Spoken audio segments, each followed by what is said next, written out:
Hey guys, so today I'm going to be talking about Dark Waters Last Death in Heaven, which is the two-part Series 8 finale of Doctor Who. I think it's one of the stronger finales, to be honest. I enjoyed this. Fun fact, this was my Grandma Reed's favorite episodes of the series because she loved Missy. She'd always be like screaming out, "Ooh, she's a witch!" And she loved the Cybermen when the waddle came down and he saw them. Like, that was, she loved those scenes. So I'll always have a special place in my heart for that. I think having it be a two-part finale is a pretty good choice. I liked the Series 6 and Series 7 finales, but also they seemed a little rushed. Like they could have been expanded upon, especially the Series 6 finale. But I like how this one's two parts because it really shows how it could develop and give things room to breathe. But yeah, I like how part one is very kind of slow and horror based, while part two is much more of an action thriller. It kind of has them be thrown distinct parts, but also a cohesive whole. Really dark scenes where Dr. Chang is explaining like the white noise in television sets. It's actually people who have died telling us not to cremate them because if we cremate them, we destroy those souls. That is so fucking dark. I don't know if Doctor Who's gone darker than that on like a philosophical level. It's insane. Um, you also have the scene where the Cybermen are walking in front of St. Paul's Cathedral, which of course is reenacting one of my favorite Cybermen episodes, The Invasion. So it's nice to see that kind of like a homage to one of the greatest appearances in the show. This is the episode where we finally find out who Missy is. Missy is, well, she's the master, yeah, but she is fantastic. Michelle Gomez has this like fabulous performance of her, which makes her one of the most iconic iterations of the Master. She might be my favorite Master. Her and Roger Delgado are neck and neck, and depending on what like who I see latest, I have that recency bias, or like I choose one over the other. But I love both of them. But Michelle Gomez, which since we're talking about her in this episode, she has this like well, she's just bananas, as she says. Like this huge, crazy energy about her, and her chemistry with Capaldi is so like it's a perfect master doctor relationship. A master is only as good as the relationship with the doctor, and they have such electric chemistry together. It helps that they're both Scottish. I think that plays a major part in it. This season has been a win for the Scots. Stephen Moffat, Peter Capaldi, Michelle Gomez.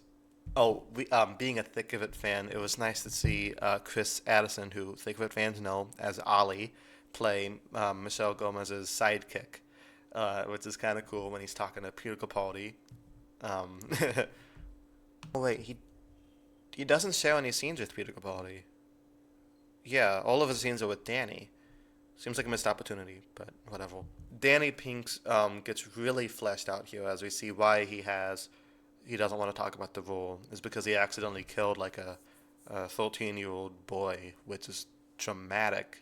Like no wonder. And his whole arc with how he wants to get rid of his emotions because of this grief, but then through the power of love, um, kind of has to learn to accept it. And at the end, he gets the chance to become alive again, but he gives it to the boy he killed, bringing his arc full circle, which is a great story arc for him. Very emotionally driven. His scenes with Claire are so well done, well acted between the both of them as well. Um, Claire going through like the 7 stages of grief in rapid succession, like that scene with her and the doctor on the volcano is so tense, and then her seeing Danny again, and it's great. Jenna Coleman does a great performance in this episode too. The scene with her and the doctor, where he said like, "You betrayed me. You let me down," and she says, "Why are you helping me?" And he says, "Because you think betraying like I care about you so little that betraying me would make a difference." It just shows this bond he has with Clara that he loves her so much that he would do anything for her. I I love how intense their relationship is.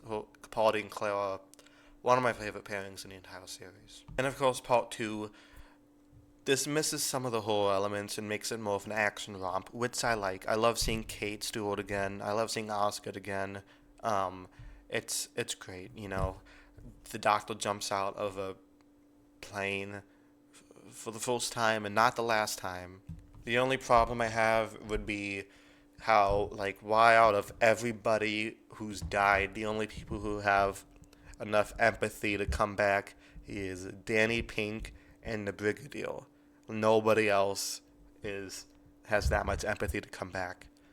Like, you know, forget about the other billions of corpses there are, billions of dead people.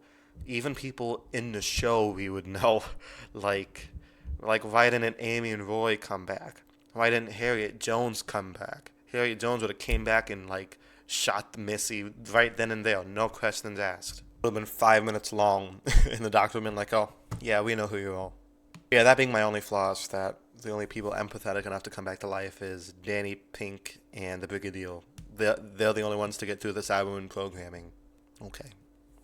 But yeah, besides that one major plot hole, I think it's a pretty good finale. And it ends on like this bittersweet note where the Doctor and Clara lie to each other. She says Danny's back. The Doctor says Gallifrey's back, and they're both lying, which kind of leads right into the Christmas special Last Christmas, which I'll talk about in my next video.